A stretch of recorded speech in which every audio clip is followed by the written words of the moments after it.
kita akan membuka kebenaran firman Tuhan dalam kitab Matius pasal 6 ayat yang ke-9 saja.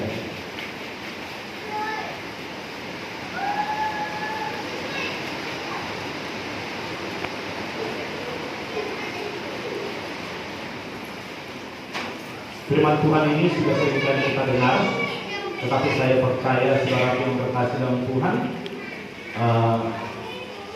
firman Tuhan ini dapat memberkati kita semua. Pada hitungan yang ketiga, kita baca bersama-sama Matius pasal 6 ayat yang ke-9. 1, 2, 3.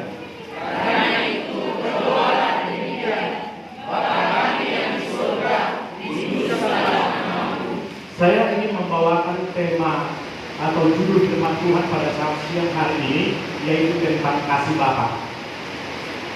Saya percaya saudara yang terkasih dalam Tuhan, kita sudah membaca firman Tuhan dari kitab Kejadian sampai kitab Wahyu. Saya baca di dalam kebenaran firman Tuhan dalam kitab saudara yang terkasih Perjanjian Lama, bahwa Allah itu diperkenalkan kepada kita. Ada yang mengatakan saudara yang terkasih bahwa Allah itu adalah Bapa pencipta langit dan bumi. Allah itu adalah Allah yang membelah laut ke berlaut. Allah itu adalah Allah yang kudus, yang begitu susah dihampiri.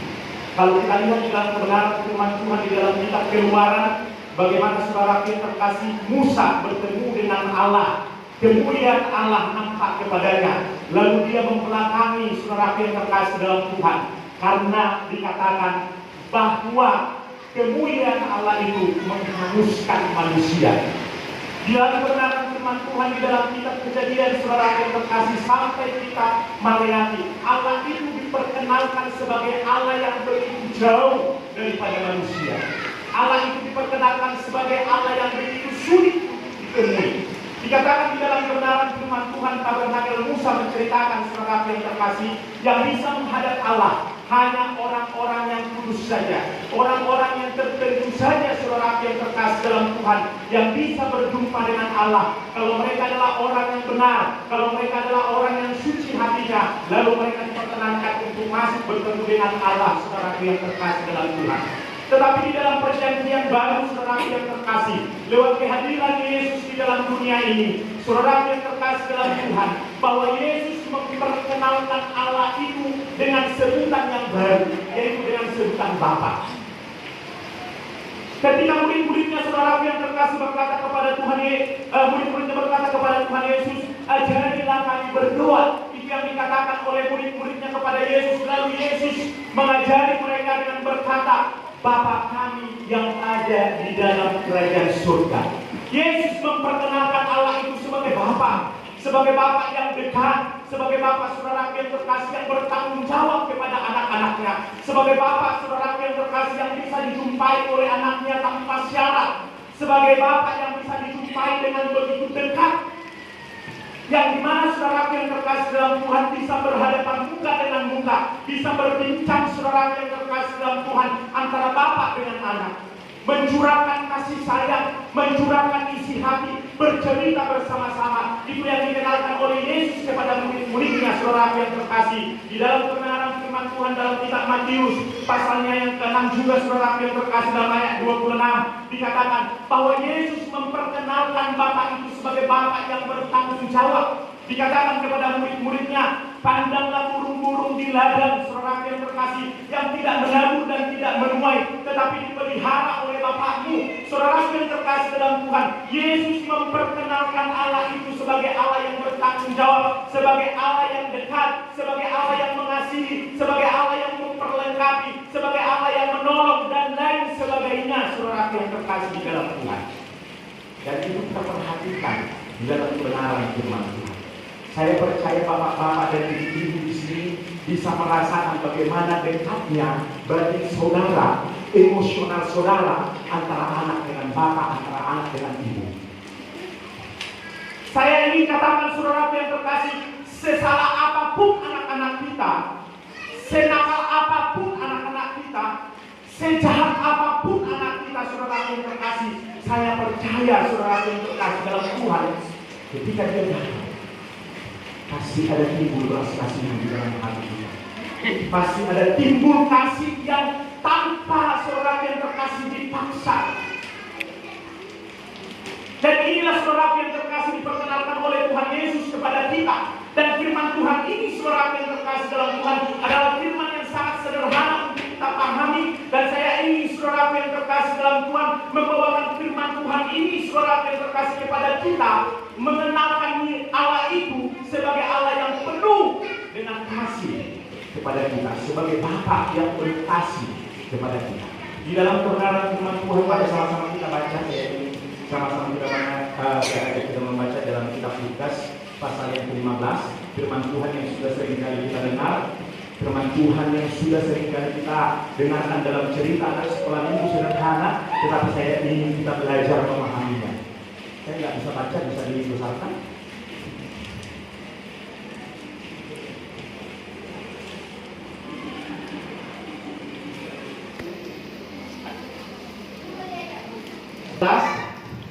Ayat yang ke-11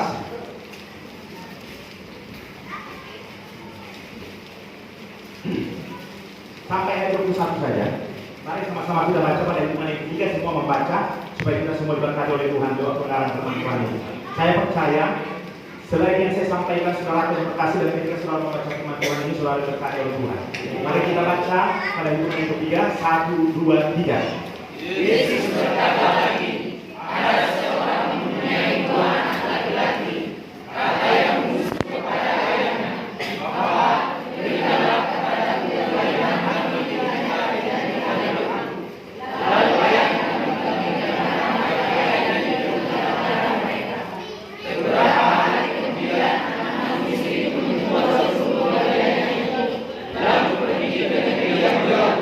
Di sana ia memboroskan harta miliknya itu dengan hidup bergaya-gaya. Setelah dihabiskannya semuanya, timbullah bencana kelaparan dalam negeri itu, dan dia pun mulai melarat. Lalu dia pergi dan berbicara kepada seorang yang menjaga negeri itu.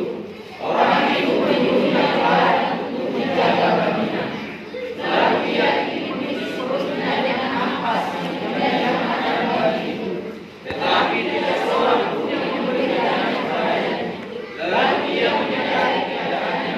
Katanya, betapa banyaknya orang aku yang berlimpah-limpah makanannya. Tetapi aku di sini masih kelaparan.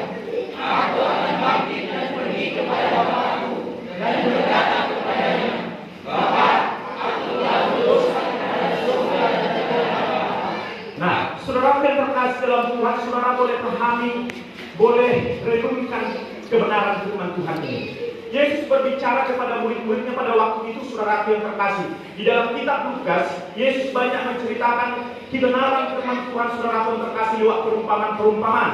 Salah satunya, saudara yang terkasih, perumpamaan di dalam pasal yang ke-5 ini menceritakan tentang anak yang hilang. Dan saya ingin katakan kepada saudara bahwa Yesus berbicara seperti ini adalah isi hatinya, apa yang ada di dalam hatinya kepada murid-muridnya dan juga kepada orang yang ada di dalam dunia ini, saudara yang terkasih dalam Tuhan. Kita tahu cerita ini, saudaraku yang terkasih, anak ini meminta saudaraku apa yang menjadi bagiannya. Itu yang dikatakan di dalam kebenaran firman Tuhan. Dan dituliskan di dalam kebenaran firman Tuhan ini, saudaraku yang terkasih, waktu anak ini meminta, Yesus atau Bapa di dalam kebenaran firman Tuhan ini tidak memberikan hal-hal yang bermanfaat untuk dia, maksudnya nasihat-nasihat. Nah, saya berikan ini supaya kamu melakukan ini dan itu dan ini dan ini dan ini, saudara yang terkasih. Tetapi dikatakan di dalam kebenaran firman Tuhan, saudaraku, bahwa ketika Bapak ini mendengar apa yang diminta oleh anaknya, lalu dikatakan Bapak ini memberikan apa yang sudah menjadi bagiannya. Dituliskan di dalam kebenaran firman Tuhan bahwa anak ini pergi menghabiskan segala sesuatu yang telah diterima dari ayahnya. Dituliskan di dalam kebenaran firman Tuhan pada waktu itu, saudara yang terkasih, dia berpoya-poya menghabiskan segala sesuatu yang dia punya, menghabiskan segala sesuatu yang diberikan oleh ayahnya. Saudaraku, di dalam kebenaran firman Tuhan tertulis bahwa keadaan anak ini begitu terpuruk. Keadaan anak ini, saudara yang terkasih dalam Tuhan, begitu tragis. Dikatakan dalam kebenaran firman Tuhan bahwa ia mengalami kelaparan dan juga saudara yang terkasih terkasih tidak ada makanan dan minuman yang hendak dia makan, lalu dikatakan di dalam kebenaran firman Tuhan dia hendak memuaskan atau memuaskan rasa lapar yang dia miliki dengan makanan babi itu.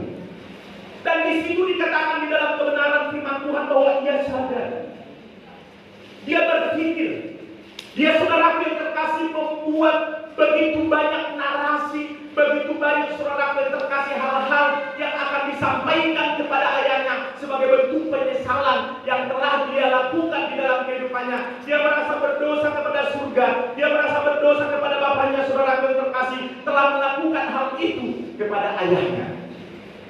Dia sudah mengarang saudara yang terkasih cerita begitu panjang bagaimana ayahnya bisa berbelas kasihan, bagaimana ayahnya bisa menaruh saudara yang terkasih iman kepada dia supaya menerima dia kembali, saudara yang terkasih, tidak sebagai anak tetapi sebagai pembantu atau juga sebagai hamba. Itu yang tuliskan di dalam kebenaran firman Tuhan. Dan dikatakan di dalam kebenaran firman Tuhan, saudara yang terkasih, bahwa anak ini pergi menjumpai ayahnya. Saya ingin membahas saudara yang terkasih di dalam Tuhan, hati seorang bapa, yaitu kasih bapa. Dan ketika dikatakan di dalam kebenaran firman Tuhan berjumpa dengan ayahnya, ada kekuatan dari anak yang hilang ini untuk mampu bangkit, saudara yang terkasih, bertemu dengan ayahnya. Yang luar biasanya saudara yang terkasih dalam Tuhan, yang pertama, bahwa ayahnya lari mendapatkan anaknya. Hanya ini di dalam Alkitab yang memberikan perumpamaan. Dan dalam cerita-cerita, seorang anak yang sudah melakukan kesalahan dan bertemu dengan ayahnya, dan ayahnya lari menjumpainya, saudara. Saya ingin katakan kepada saudara, apa yang menggerakkan ayah ini untuk berlari memeluk ayahnya adalah kasih yang luar biasa yang ada di dalam diri ayahnya, saudara terkasih, yang ada di dalam diri bapak ini.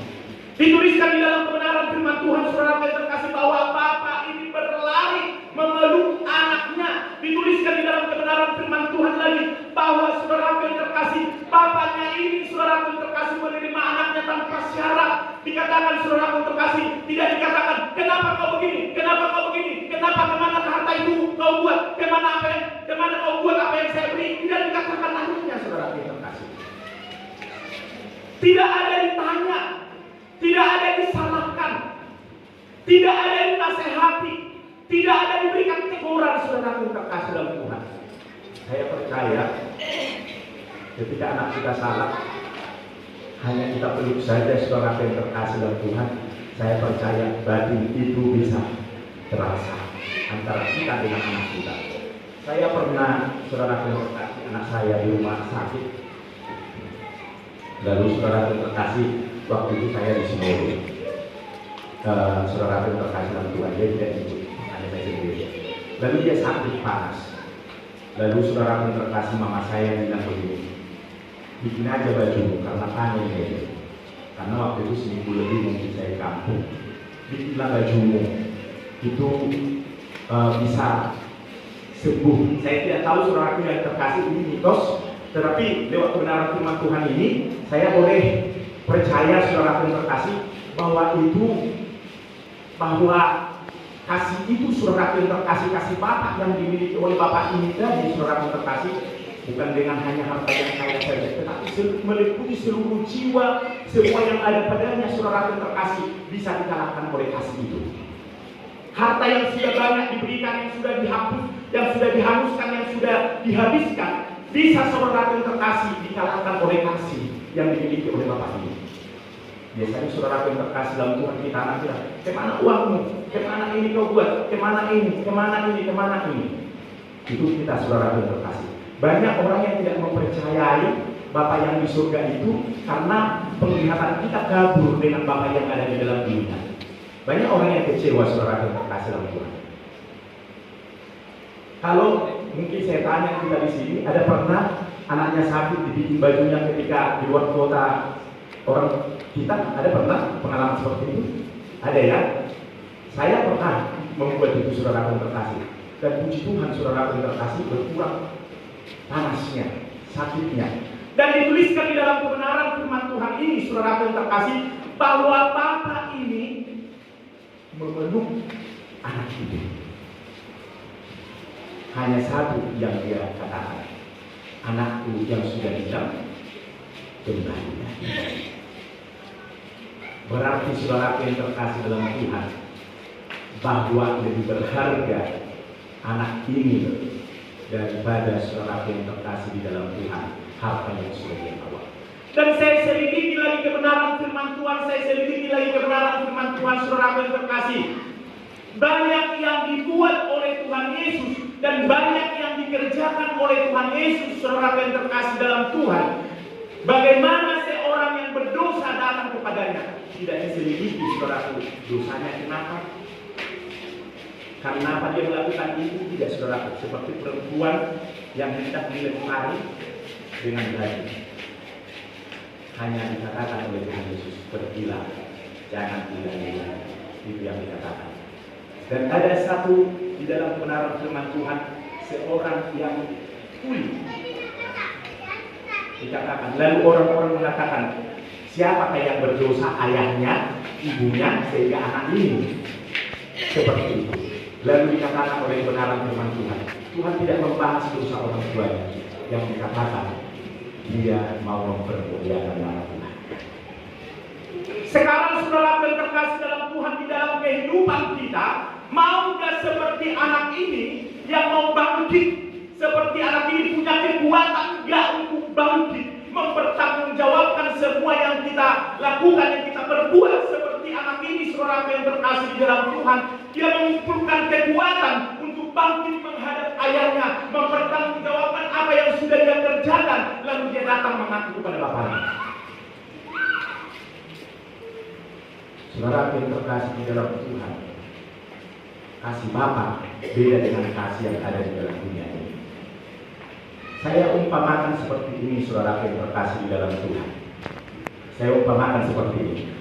Di dalam kebenaran firman Tuhan ini ada 3 tokoh, yaitu Bapak dan 2 anak. Betul? Bapak dan 2 anak. Anak yang sulung, yang paling besar, saudara yang terkasih dalam Tuhan, ketika anak yang paling bungsu ini datang, dia tidak suka. Haleluya. Dia tidak suka. Ketika ayahnya bersuka cita mencurahkan kasih yang begitu luar biasa kepada anak ini, saudara yang terkasih dalam Tuhan, lalu anak yang paling sulung itu cemburu, marah, tidak terima, saudara yang terkasih, kalau adiknya yang sudah menghabiskan harta ayahnya kembali lagi, saudara yang terkasih, kepada mereka. Saya ingin katakan kepada saudara, orang lain bisa, saudara yang terkasih, mengatakan saudara ini tidak itu urusan mereka. Mereka punya mulut, mereka punya kebebasan dalam berbicara. Tetapi saya ingin katakan kepada saudara, urusan saudara hanya dengan Tuhan. Haleluya. Itu yang dikatakan oleh kebenaran firman Tuhan, saudara yang terkasih dalam Tuhan. Dituliskan di dalam kebenaran firman Tuhan bahwa saudaranya ini mengatakan, selama ini saya sudah baik-baik dengan ayah, selama ini saya sudah melakukan segala perintah Bapa, tetapi saya tidak pernah diberikan hal seperti itu. Ada rasa cemburu. Jadi, udah untuk sasa halak jolma, cemburu melolong anak, bertuh, berbalik akan toh, dona baik-baik. Dan toh udah bertobat, malah dan di luar mulai hati Tuhan, anu udah iman, mulai hati Tuhan, anu bertobat iman, mulai hati Tuhan, semua kembali masuk Tuhan. Adik udah ndo, yang isi, dan tohoi, saudara yang paling besar ini, saudara yang terkasih dalam Tuhan. Banyak orang seperti itu. Tetapi saya ingin katakan kepada saudara, bangkit dari segala keterpurukan kita, saudara yang terkasih. Berbicara keterpurukan di sini bukan hanya tentang melakukan dosa, tetapi dari segala hal, aspek di dalam kehidupan kita, saudara yang terkasih. Bangkit, berani tidak bangkit, berani tidak mempercayai apa yang dikatakan oleh Bapa kepada kita. Saya ingin katakan kepada saudara tadi di awal bahwa Bapa itu saudara yang terkasih di dalam Tuhan, Yesus memperkenalkan Allah itu sebagai Bapa yang baik. Yesus memperkenalkan Allah itu sebagai Allah yang bertanggung jawab. Dikatakan di dalam kebenaran firman Tuhan dalam kitab Matius pasal 6 ayat yang ke-26, bukankah Bapamu yang di surga akan memelihara engkau burung-burung di udara yang tidak menanam, yang tidak menabur, yang tidak menuai, dipelihara oleh Bapa. Bahwa Allah itu adalah Allah yang sempurna di dalam bertanggung jawab dalam kehidupan. Kalau kita mungkin kepada anak-anak kita, saudara yang terkasih, banyak salah dalam mendidik, banyak salah di dalam mengajar. Tetapi saya ingin katakan kepada saudara, bangkitlah saudara yang terkasih di dalam Tuhan. Beranilah untuk mempercayai apa yang dikatakan oleh Tuhan. Karena kadang-kadang saudara yang terkasih dalam Tuhan, kita tidak percaya apa yang dikatakan oleh Tuhan terhadap kita. Saudara yang terkasih dalam Tuhan, satu kesaksian hidup. Saya punya masalah beban hidup mulai dari 2015. Saya tutup sendiri, saudara yang terkasih dalam Tuhan. Saya sakit paling tidak 3 kali dalam setahun itu. Saya harus diopname. Saudara yang terkasih dalam Tuhan. Lalu saya berobat. 2019 saya harus menghadapi masalah yang begitu besar. Masalah apapun itu, saudara yang terkasih dalam Tuhan, saya harus menghadapi. Dan 2019 itu hampir saya tidak mau saudara yang terkasih melayani. Sama seperti anak ini, saudara Tuhan. Jadi diri saya merasa hilang. Kepercayaan diri saya merasa hilang, saudara yang terkasih dalam Tuhan. Dan saya sudah beberapa kali permisi kepada jemaat Tuhan di dunia untuk tidak sekali. Saya katakan saya mau tidak, karena kebetulan juga kalau saya datang dari Jakarta untuk melihat saya tidak saudara terkasih. Tapi jemaat di dunia yang meminta Pak melayani lagi. Dan saya bersyukur saudara teman-teman dari Tuhan dunia yang saya punya sebuah kita. Tujuan orang bukan cuma mensponsor saya. Ada 8 orang kaya dari Tuhan di sana memberikan semangat, memberikan kekuatan, memberikan satu. Walaupun mereka sintuas, walaupun mereka ada yang terbebas sendiri, saya rasa ada motivasi yang baru dalam diri saya. Bangkit seorang yang terkasih dalam Tuhan. Saya memberanikan diri saudara yang terkasih dalam Tuhan dari antara orang-orang saudara yang terkasih yang menghakimi saya, dari antara orang-orang yang menilai saya. Dan saudara yang terkasih dalam Tuhan, saya tidak tahu Tuhan yang berbicara dalam hati saya, di dalam pikiran saya. Tetapi ada sesuatu yang bangkit di dalam diri saya, saudara yang terkasih dalam Tuhan, bahwa saya harus bangkit. Saudara yang terkasih dalam Tuhan, saya harus datang kepada Bapa.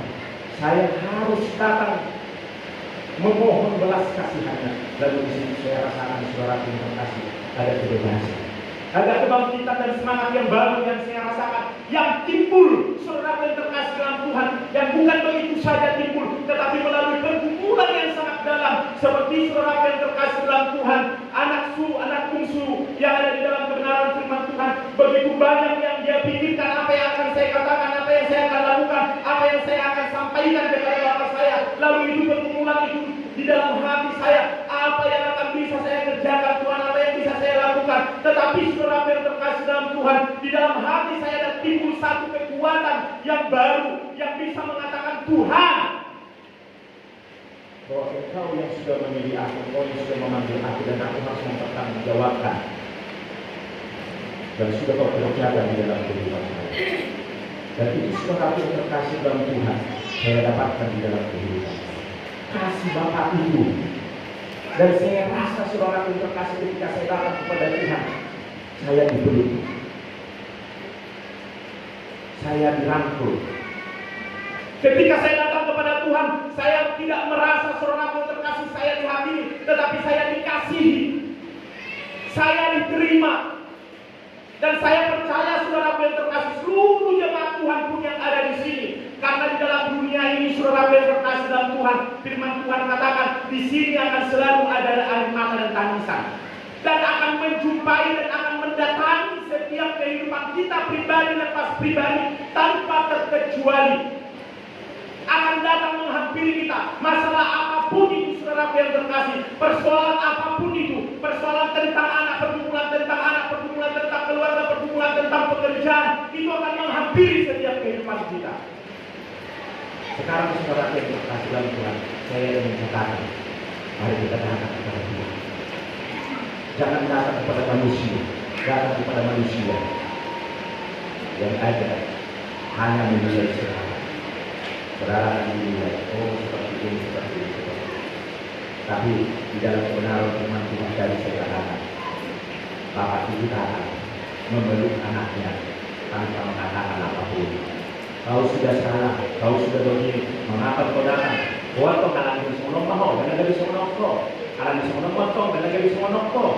Bila kau menolong, dan agak bisa menolong. Tidak dikatakan itu saudara yang terkasih dalam Tuhan. Itu tidak penting bagi Tuhan. Itu tidak penting bagi Bapa. Yang penting adalah dia kembali. Yang penting adalah dia berusaha untuk kembali. Yang penting adalah datang kembali kepada itu yang paling penting. Saya percaya saudara yang terkasih dalam Tuhan, berkat Tuhan mengalir dalam kehidupan kita. Sama-sama bangkit berdiri dalam kebenaran firman Tuhan ini memberkati setiap kehidupan kita.